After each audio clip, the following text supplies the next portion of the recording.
Hey guys, welcome back to our YouTube channel Attainers. तो यार, आज की वीडियो में यहाँ पे एक और लेक्चर लेके आ गया हूँ कंप्यूटर की जो एमसीक्यू सीरीज हमने स्टार्ट करी है। तो अगर आप जेके एसएसबी की किसी भी एग्जाम की तैयारी कर रहे हैं, चाहे वो जेके एसएसबी का आपका जो जेकेपी एसआई का एग्जाम हो, किसका जेकेपी एसआई का एग्जाम हो, आपका जेके एसएसबी का जेएनके का जो हाई कोर्ट का आपका जूनियर असिस्टेंट का एग्जाम हो, या कोई भी अगर जेके एसएसबी का एग्जाम हो, तो आपके लिए ये वीडियो बहुत ज़्यादा आपके लिए हेल्पफुल होने वाली है। क्योंकि जो कंप्यूटर का जो सिलेबस है, मैंने जितने भी एनालाइज किया है, जितने भी प्रीवियस ईयर क्वेश्चन पेपर देखे हैं, तो कंप्यूटर का सिलेबस लगभग लगभग सेम रहता है, बस थोड़ा सा लेवल आपका ऊपर नीचे रहता है। तो मैं इन जो ये जो सीरीज है, मैं इसमें लगभग हर लेवल के क्वेश्चन कवर करने की कोशिश कर रहा हूँ। अगर आपने पिछले वीडियो की मतलब पिछली वीडियो देखी होगी, तो आपको पता होगा कि डेटा बेसिस कंसेप्ट का मैंने कितना ज़्यादा हाई लेवल लेके चला गया था, और कितने ज़्यादा कुछ मैंने हाई लेवल के क्वेश्चन भी डाले थे, और बिल्कुल आपके बेसिक लेवल के भी क्वेश्चन डाले थे। तो 70 क्वेश्चन यहाँ पे, मतलब कि 20 क्वेश्चन जो मैंने सॉल्व कराए थे, उसके आगे मैं जो आज सॉल्व करवाने वाला हूँ, क्वेश्चन की नंबरिंग थोड़ी ऊपर नीचे है, तो वो आप थोड़ा सा देख लीजिएगा। जब मैं आपके साथ पीडीएफ शेयर करूंगा, तो मैं आपको सीधी नंबरिंग प्रॉपर आपको दे दूंगा। तो स्टार्ट करते हैं आज की यहाँ वीडियो से। जैसे कि आप देख सकते हैं, पहला question, to find and load a file that has been saved. जो फाइल आपकी to file load to find and load a file that been, जो आपकी ऑलरेडी सेव्ड फाइल होती है, उसको ढूंढना और उसको फिर से लोड करना, मतलब कि उसको फिर से खोलना। इसमें कौन सी कमांड आपकी यूज होती है इन चारों ऑप्शन में से? पहली जो आपकी सिलेक्ट एंड क्लोज के लिए तो नहीं होगी, ये होगी ऑब्वियसली जब अपने फाइल ओपन होगी, उस फाइल को क्लोज करने के लिए अगर आपकी जो कमांड होगी, वो कौन सी कमांड होगी? आपकी सिलेक्ट एंड क्लोज कमांड होगी। याद रख लेना कौन सी कमांड होगी आपकी, क्लोज फाइल होगी। उसके सिलेक्ट एंड न्यू कमांड, मतलब कि अगर आपकी कोई भी कमांड यहाँ पे बनी नहीं है, उसको नया कमांड फिर से बनाने के लिए कौन सी होगी? न्यू कमांड होगी ऑब्वियसली। न्यू कमांड ऑप्शन देखिए होता है सिलेक्ट एंड सेव कमांड, जो आपकी फाइल खुली होगी उसको सेव करने के लिए, उसका कंटेंट सेव करने के लिए सेव कमांड होगी। उसका जो आपका क्वेश्चन था कि कौन सी थी जो फाइल पहले से सेव्ड, उसकी फाइंड करना और उसको लोड करना, फिर से ओपन करना। मतलब लोड करने का क्या मतलब होता है? ओपन करना कंप्यूटर की लैंग्वेज में। सिलेक्ट एंड ओपन कमांड इसका आपका करेक्ट ऑप्शन आ जाएगा। फोर्थ ऑप्शन आपका इसका करेक्ट ऑप्शन बन जाएगा कौन सा? Select and open command. Select the open command, sorry मैं एंड बोल रहा हूँ, select the open command. Select the open command से क्या होगा? आपकी जो फाइल है जो पहले से सेव्ड होगी, वो फाइंड होगी और लोड हो जाएगी आपके डिवाइस में, और वो ओपन हो जाएगी, आप उसको फिर से चेंज कर सकते हैं। तो open command retrieves and saved files. Next question, which of the following storage media provides sequential access only? Sequential access क्या होता है? मतलब कि जो आपकी मेमोरीज है, मेमोरी में आपका कुछ डेटा स्टोर है, यहाँ पे 1 स्टोर है, 2 स्टोर है, 3 स्टोर है, 4 स्टोर है, 5 स्टोर है, 6 स्टोर है। एग्जाम्पल के लिए आपका कोई डेटा स्टोर है। सीक्वेंशियल भी होता है कि अगर आप पहले इसको एक्सेस कर रहे हैं, उसके बाद आप इसको एक्सेस करें, आप डायरेक्ट इस पे यहाँ पे जंप नहीं कर सकते। ये सीक्वेंशियल वाइज चलेगा। इसको कौन सा डेटा बोला जाता है? सीक्वेंशियल वाइज डेटा स्टोर होना। इन्होंने question, which are the following storage media provided sequential access only? इसका जो आंसर है वो आपका बन जाएगा सी पार्ट। मैग्नेटिक टेप जो होती है वो आपकी क्या कहती है? सीक्वेंशियल एक्सेस आपकी देती है। नेक्स्ट क्वेश्चन की ओर बढ़ते हैं। In a spreadsheet a dash is a number you will see use in calculation. इसका जो आंसर है वो आपका बन जाएगा fourth, value. In a spreadsheet value is a number you will see in a calculations. Next question की ओर बढ़ते हैं। All the following are include in a removable media expect, मतलब इनमें से कौन सा जो रिमूवेबल मीडिया नहीं है? सीडी रोम आपकी बिल्कुल रिमूवेबल है, आपको रिमूव कर सकते हैं। डिस्केट, डिस्केट किसका एक मतलब नाम है? जो फ्लॉपी डिस्क होती है ना, उसका ही आपका अनदर नेम क्या है? डिस्केट है। किसका नाम है? फ्लॉपी डिस्क, मेरे को बताना भूल गया। फ्लॉपी डिस्क का जो नाम है, मतलब अनदर नेम है फ्लॉपी डिस्क का, डिस्केट। क्वेश्चन पूछ सकते हैं, एग्जाम में क्वेश्चन बन सकता है। डीवीडी आपको पता है रिमूवेबल है। पहले आपकी जो आती थी सीडी आती थी, जिसमें हम डीवीडी डाल के लोग अपनी शादी की वो वीडियोस देखते थे, वो सब रिमूवेबल है। हार्ड डिस्क जो आपकी रिमूवेबल नहीं है। हार्ड डिस्क को अगर रिमूव करना हो तो उसका डेटा क्या होता है? लॉस हो जाता है। क्या होता है? डेटा लॉस हो जाता है। डेटा लॉस, ये याद रख लेना, इसलिए वो रिमूवेबल नहीं है। Hard disk are not consider removable media, याद रख लीजिएगा। बट नेक्स्ट क्वेश्चन की ओर। 75, dash cells involve creating a single cell by combining two or more selected sales. क्या होता है? मर्जिंग होता है ऑब्वियसली, मर्ज करेंगे तो ही दो सेल मिलके क्या करेंगे? मोर सिलेक्ट बनेंगे। आंसर देख लेते हैं इसका। हाँ, merging, combine multiple cell into one, ज्यादा सेल को एक में। फॉर्मेटिंग क्या होता है? कोई भी आपका टेक्स्ट है, उसको आपने ऊपर नीचे लिखा हुआ है, या फिर कोई आपका प्रोग्राम है, कोड है, उसको आपने ऊपर नीचे। अब फॉर्मेटिंग क्या होता है? उसको एक फॉर्मेट में, उसकी कलर को एक फॉर्मेट में, कलर फॉर्मेट करने की एक ही कलर का फॉर्मेट रहेगा, या फिर सारे अपर केस में रहेंगे, सारे लोअर केस में रहेंगे, इस तरह से फॉर्मेट कर दिया। या हर एक लाइन के स्टार्ट होते ही पहला वर्ड अपर केस होगा, पहला वर्ड लोअर केस होगा। अलग अलग तरह से आप फॉर्मेट कर सकते हैं, कोई भी चीज किसी भी तरीके से आप फॉर्मेट कर सकते हैं, उसको क्या बोलते हैं, फॉर्मेटिंग बोला जाता है, फॉर्मेटिंग। नीचे यहाँ पे आप बात करते हैं इम्बेडिंग की। इम्बेडिंग का कोई एक मतलब नहीं है, मतलब इम्बेडिंग के काफ़ी ज़्यादा मतलब आ जाते हैं। इम्बेडिंग का जैसे आपका प्रोग्रामिंग में कुछ और मतलब होगा, वेब डिज़ाइन में आपका और मतलब होगा, जैसे कि लगा लीजिए आपकी एक वेबसाइट है, लेकिन आपको किसी और के वेबसाइट का कुछ पार्ट आपको अपनी वेबसाइट में दिखाना है, उसको भी इम्बेडिंग बोलते हैं। पाइथन में उसका कुछ और यूज़ आ जाएगा, मतलब पाइथन के कोड एग्जीक्यूट करने के लिए कोई एप्लीकेशन यूज़ होती होगी कोई अनदर लैंग्वेज की, उसको इम्बेडिंग के काफ़ी ज़्यादा मतलब आ जाते हैं अलग अलग तरह से। मशीन लर्निंग में इसका एक अलग मतलब आ जाता है। स्प्लिटिंग तो आपको बताइए, तोड़ देना, हिस्सों कर दे, splitting. Next question, the primary output device for the computer is, मैंने आपकी पिछली वीडियो में और हर वीडियो में मैं ये करता हूँ। मॉनिटर आपका क्या है, आउटपुट डिवाइस है, जो क्वेश्चन में पूछा हो तो इसका करेक्ट आंसर ये बन जाएगा। प्रिंटर क्या है, प्रिंटर भी आपका आउटपुट डिवाइस है, लेकिन ये प्राइमरी आउटपुट डिवाइस नहीं है। आउटपुट डिवाइस कैसे कैसे, कोई भी हम जब कंट्रोल पी देते हैं, प्रिंट मार देते हैं तो कुछ निकलता है ना बाहर, हमें आउटपुट में मिलता है, तो वो आउटपुट डिवाइस है। कीबोर्ड इनपुट डिवाइस है, कुछ टाइप करते हैं, इनपुट लेते हैं हम किसी चीज़ का, वो इनपुट डिवाइस। माउस आपका क्या है, इनपुट डिवाइस है। मॉनिटर डिस्प्लेज विजुअल आउटपुट, तो प्राइमरी हुआ। मेन कंप्यूटर का क्या होता है, स्क्रीन देख रहे हैं हम, सबसे प्राइमरी चीज तो क्या है, डिस्प्ले है ना, तो डिस्प्ले आपकी क्या हो जाएगी, मॉनिटर, इसलिए आपका क्या हो जाएगा, प्राइमरी। आउटपुट डिवाइस तो आपका प्रिंटर भी था, लेकिन उन्होंने क्या पूछा था, प्राइमरी। ये आप याद रख लेना और ध्यान से क्वेश्चन पढ़ लेना, क्योंकि आउटपुट डिवाइस इन्होंने दोनों दिए थे, थोड़ा सा ट्रिकी क्वेश्चन था। Next question, a directory with in a directory is called. Directory क्या होती है, सबसे पहले तो मैं डायरेक्टरी बता दूं, बच्चे बोलेंगे सर डायरेक्टरी क्या होती है। डायरेक्टरी क्या होता है, फोल्डर को बोला जाता है, फोल्डर, सिंपली। फोल्डर देखते होंगे ना, आप फोन में फोल्डर बनाते होंगे, कंप्यूटर में फोल्डर बनाते होंगे, हर जगह पे आप फोल्डर बनाते हैं, तो फोल्डर को क्या बोला जाता है, डायरेक्टरी बोला जाता है। किसमें, जब आप मेनली ये किसमें बोला जाता है, जब आप, मैं काफी देर पिछली वीडियो में भी ओएस का क्वेश्चन था, उसमें एक था विंडोज, विंडोज में मेनली फोल्डर बोला जाता है। डायरेक्टरी बोला जाता है आपका मैक में, मैक ओएस में, और आपका लिनक्स में। लिनक्स के अंदर काफी ज्यादा आता है, उबंटू आ जाता है, काली लिनक्स आ जाता है, अलग अलग तरह के लिनक्स आ जाते हैं, आर्क लिनक्स आ जाता है, जितने मेरे को याद आ रहे हैं वो मैंने आपको बता दिया। लिनक्स और जो मैक ओएस है ना, उसमें आपका जो है फोल्डर को क्या बोला जाता है, फोल्डर को मैक्सिमम टाइम, मतलब बोल तो कुछ भी सकते हैं, लेकिन ऐसे एक तरीका बना दिया। फोल्डर को क्या बोलते हैं आपकी, क्या बोलते हैं, सॉरी पेन कौन सा ले, हाँ सॉरी मैंने दूसरा पेन ले लिया है, सोचो क्या हो रहा है, एक सेकंड, मैंने तुरंत ज़्यादा गंद डाल दिया यहाँ पे। फोल्डर को क्या बोलते हैं, डायरेक्टरी बोलते हैं मेनली, ये आप याद रख लेना। इन्होंने बोला directly with in directory, directory के अंदर डायरेक्टरी होगी, मतलब फोल्डर के अंदर फोल्डर होगा, तो वो क्या होगा, सब फोल्डर होगा, सब डायरेक्टरी होगी, तो डी पार्ट इसका आपका करेक्ट ऑप्शन बन जाएगा। मिनी डायरेक्टरी नहीं होगी, जूनियर डायरेक्टरी भी नहीं होगी, पार्ट डायरेक्टरी भी नहीं होगी, कुछ ये मतलब नहीं है, सब डायरेक्टरी इसका आपका सही आंसर आ जाएगा। फोर्थ पार्ट इसका करेक्ट आंसर है।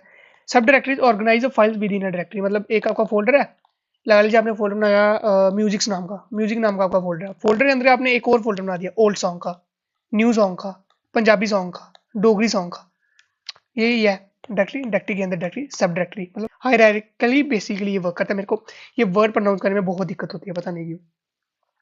Next question, when you save in the following when you save in the following the data would remain intact even after turning off the computer। जो ये RAM, motherboard, secondary device, RAM, primary device, इनमें जब हम data save करते हैं, computer save of होने के बाद भी जब हम फिर से लोड करते हैं, कंप्यूटर को ऑन करते हैं, तो किसमें डाटा जो है रहता है आपका, वो हो जाएगा data on secondary storage. Secondary storage में जब आप डेटा स्टोर होता है, तो याद रख लीजिएगा ये क्वेश्चन। पहले तो मदरबोर्ड में डेटा ही नहीं स्टोर होता, ये ऑप्शन चला जाएगा। रैम आपकी क्या होती है, टेम्पररी, टेम्पररी मेमोरी होती है। रैम में सारी चीज़ें लोड होती हैं, कोई भी जैसे ऐप जो आप मतलब कि ऑन करेंगे, वो पहले आपका रैम में लोड होगा, तो लेकिन जब वो हम ऑफ कर देंगे, स्विच ऑफ कर देंगे कंप्यूटर को या अपने फ़ोन को, तो वो उसका जो डेटा लॉस हो जाता है, लेकिन सेकेंडरी स्टोरेज में आपका रहता है।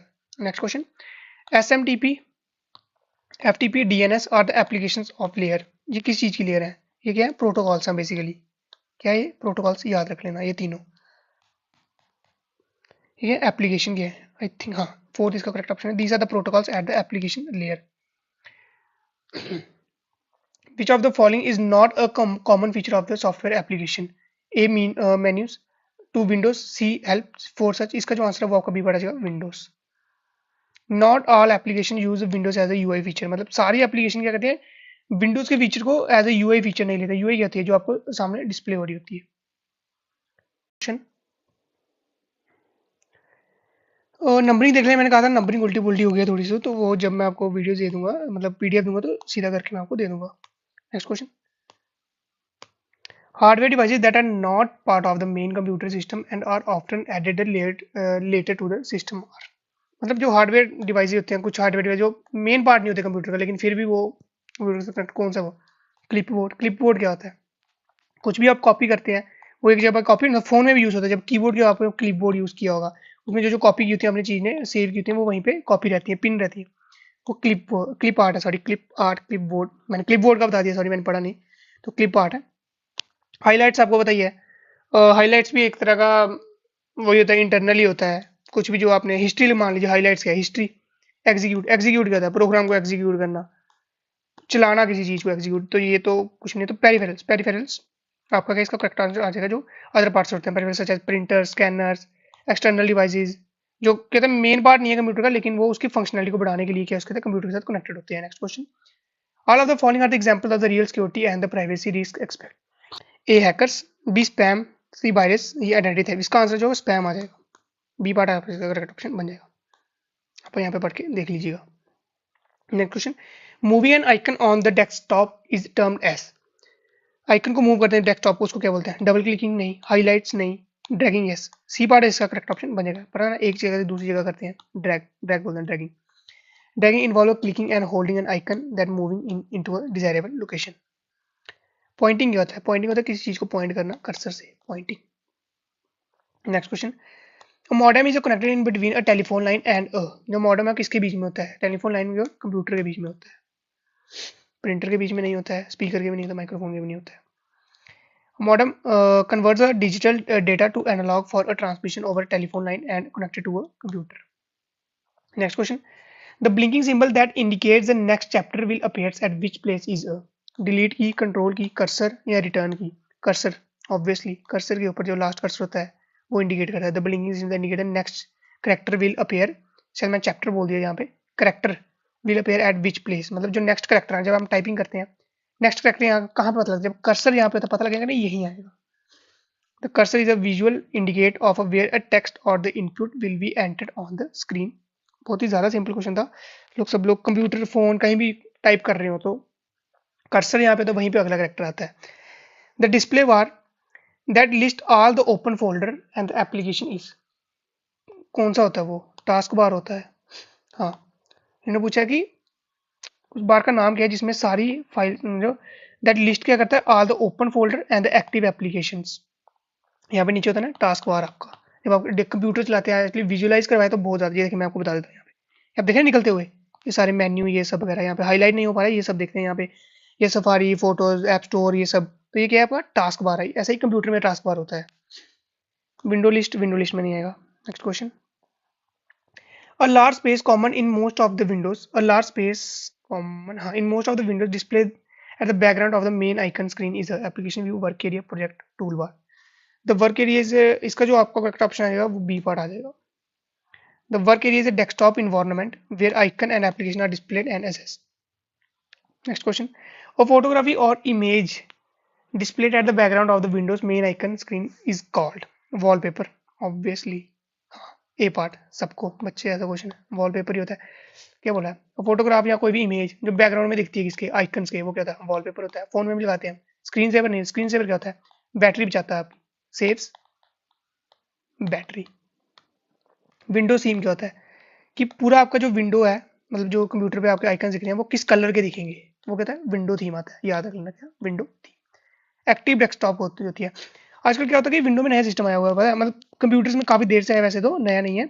आजकल मैक्सिमम यूज करता हूँ मैं, तो मैं इसलिए बोल रहा हूँ कि आप एक विंडो से दूसरी विंडो, 3-4 विंडोज आपकी खुल जाती है, समझ रहे हैं? तो आप एक ऐप इसमें खोल सकते हैं, एक इसमें खोल सकते हैं, एक इसमें खोल सकते हैं, लेकिन जब आप ये वाली विंडो खोलोगे तो आप इस ऐप को एक्सेस नहीं कर पाएंगे। आपको इस विंडो में शिफ्ट करना पड़ेगा। फिर इस विंडो में अगर जो ऐप खुला होगा, तो जो आपकी खुली हुई विंडो होती है वो कौन सी थी? एक्टिव विंडो यूज है बेसिकली। मेनली किसमें यूज होता है? ये लिनक्स में यूज होता है। मैं बेसिकली लिनक्स यूज करता हूँ, तो इसलिए मैं, मेरे को थोड़ा सा ज़्यादा नॉलेज है। लिनक्स में बेसिकली होती है ये चीज़, फंक्शनलिटी मैंने आपको बता दिया। क्योंकि उसमें शिफ्ट कई बार क्या होता है कि यूज़ करते समय शिफ्ट करना पड़ता है एक ऐप से दूसरे ऐप, तो वो जल्दी हो जाता है उसमें, इसलिए। Wallpaper refer to the background image और ठीक है, मैंने आपको बता दिया, sorry. Next question, all window setting are stored in the file the win.iin। इसका जो है सी पार्ट आपका करेक्ट ऑप्शन बन जाएगा। कई क्वेश्चन को ना मैं एक्सप्लेन नहीं करता, तो उसके एक्सप्लेनेशन की ज़्यादा जरूरत होती नहीं है। जो मुझे लगता है ना कि ये आपको मतलब कि काम आएगा, आपके और क्वेश्चन इससे बन सकते हैं, तो वो मैं आपको एक्सप्लेन करवा देता हूँ। और जो मैं एक्सप्लेनेशन थोड़ी बहुत देता हूँ ना, वो आपको याद रख लेनी है। वो इंपॉर्टेंट होती है, क्योंकि उससे और भी क्वेश्चन बन सकते हैं। ये नहीं कि ये सर ने क्वेश्चन बताया, इसको ऑप्शन दिया, हमने आंसर कर दिया, बस यही नहीं। जो मैं और लैंग्वेज है ना वो आपको याद रखना। CPU can directly understand this language, कौन सी? असेंबली लैंग्वेज यूज करता है। ये सब कौन सी? हाई लेवल लैंग्वेज है। हाई लेवल लैंग्वेज पहले कन्वर्ट किस में होती है? किस में होती है? असेंबली लैंग्वेज में। कन्वर्ट करने के लिए कंपाइलर अलग अलग के लिए अलग अलग। सी के लिए, C++ के लिए एक ही कंपाइलर, कौन सा? मिंजी DW, मिंजी GW, याद रख लेना कौन सा कंपाइलर। नाम शायद मैं इसका स्पेलिंग गलत लिख रहा हूँ, यही है, मिंजी DW बोलते हैं एक्चुअली। जावा के लिए जावा, जावा एक अलग तरह से कंपाइल होती है। ये नहीं है कि इसको कोई, इसके लिए कोई कंपाइलर नहीं है। इसका क्या होता है? JDK होता है। JDK Java development kit deploy kit, कुछ इसकी फुल फॉर्म बेसिकली मेरे को अभी याद नहीं है। JDK होता है और ये वर्चुअली होता है। मतलब कि जावा का एडवांटेज क्या है? जब जावा को हम किसी एक कंप्यूटर में हम एग्जीक्यूट कर देंगे ना, ये बाइट कोड में होती है। पहले किसमें होती है? बाइट कोड में होती है, देन ये आपकी असेंबली लैंग्वेज में होती है। ठीक है, तो बाइट कोड होता है ना, जब एक बार ये कंपाइल होकर बाइट कोड में आ गई, तो बाइट कोड हम किसी भी कंप्यूटर में चलाएंगे तो वो चल जाएगी। ये नहीं कि एक C++ अगर आपने इस कंप्यूटर में इसको कंपाइल किया तो अब इसी सिस्टम में आप इसको चला पाएंगे, दूसरे सिस्टम में आप इसको नहीं चला पाएंगे। जावा का लैंग्वेज का यही फायदा है कि बाइट कोड, बिट कोड क्या बोलते हैं इसको, एग्जैक्टली याद नहीं है। तो उसमें जब आप ये होते हैं तो आपके किसी भी कंप्यूटर में आप उसको जाकर कंपाइल कर सकते हैं। C++ क्या? Fastest language. क्या याद रख लेना आपको? फास्टेस्ट लैंग्वेज है, ओल्ड लैंग्वेज है। पहले सी आई थी, फिर C++ आई थी। डिफरेंस बता देता हूँ मैं आपको। सी है जो बेसिकली वो आपकी स्ट्रक्चरल लैंग्वेज है। कौन सी है? स्ट्रक्चर। और C++ और जावा जो आपकी कौन सी लैंग्वेज है? Object oriented language. उप्स, मैंने पिछली वीडियो में भी एक उप्स का क्वेश्चन आया था, मैंने वहां पे एक्सप्लेन किया था। तो C++ और जावा क्या है? आपकी ऑब्जेक्ट ओरिएंटेड प्रोग्रामिंग है। क्वेश्चन बन सकता है कि ऑब्जेक्ट ओरिएंटेड प्रोग्रामिंग कौन सी है, वो दे देंगे C++, पाइथन। या ये भी कुछ बन सकता है कि तीनों लैंग्वेज दे दें, पाइथन दे दें, जावा दे दें, C++ दे दें, और पूछ देंगे इनमें से कौन सी जो आपकी ऑब्जेक्ट ओरिएंटेड नहीं है, तो सी आपका इसका करेक्ट ऑप्शन बन जाएगा। तो मैंने इसलिए आपको बता दिया, सी स्ट्रक्चरल लैंग्वेज है, C++ जावा आपकी उप्स है। C++ सबसे ज्यादा फास्टेस्ट लैंग्वेज इस समय की चल रही है, और जावा की तो आपको बताइए बहुत ज्यादा यूसीआर में बताने लगा तो बहुत ज्यादा हो जाएगा। मैं अलग एक छोटा सा टॉपिक प्रोग्रामिंग लैंग्वेज के ऊपर ऊपर से आपको बता दूंगा। चाहिए होगा तो जरूर से कमेंट करके बता दिएगा, मैं जरूर से आपके लिए लेक्चर लिखूंगा। और कोई भी जो मैं इसमें जो वर्ड यूज करता हूँ या फिर कुछ आपको समझ नहीं आता तो कमेंट कर देना कि सर ये वर्ड हमें समझ नहीं आई, ये एक्सप्लेनेशन समझ नहीं आई। मैं उसके ऊपर आपको या तो कमेंट में कर दूंगा, या अगर बहुत ज्यादा बच्चों के ऊपर सेम डाउट होगा तो मैं उसको आपको अलग एक सेपरेट वीडियो में आपको मैं क्या कहते हैं सॉल्व करवा दूंगा, या फिर आपको एक्सप्लेन कर दूंगा। तो चलिए यार, आज की वीडियो थोड़ी लंबी हो रही है तो वीडियो को यहीं रोकते हैं। आई होप कि आपको वीडियो पसंद आ रही होगी। अगर वीडियो पसंद आ रही होगी यार, वीडियो को जरूर से लाइक करना, दोस्तों के साथ शेयर करना, चैनल को सब्सक्राइब करना। और कहाँ पे आपको ये PDF देखने को मिलेगा? आपको हमारे टेलीग्राम चैनल पर भी देखने को मिल जाएगा। टेलीग्राम चैनल का लिंक आपको हमारे डिस्क्रिप्शन बॉक्स में मिल जाएगा। तो चलिए यार, आज की वीडियो में बस इतना ही। मिलते हैं आपसे अगली वीडियो में, तब तक के लिए जय हिंद, जय भारत।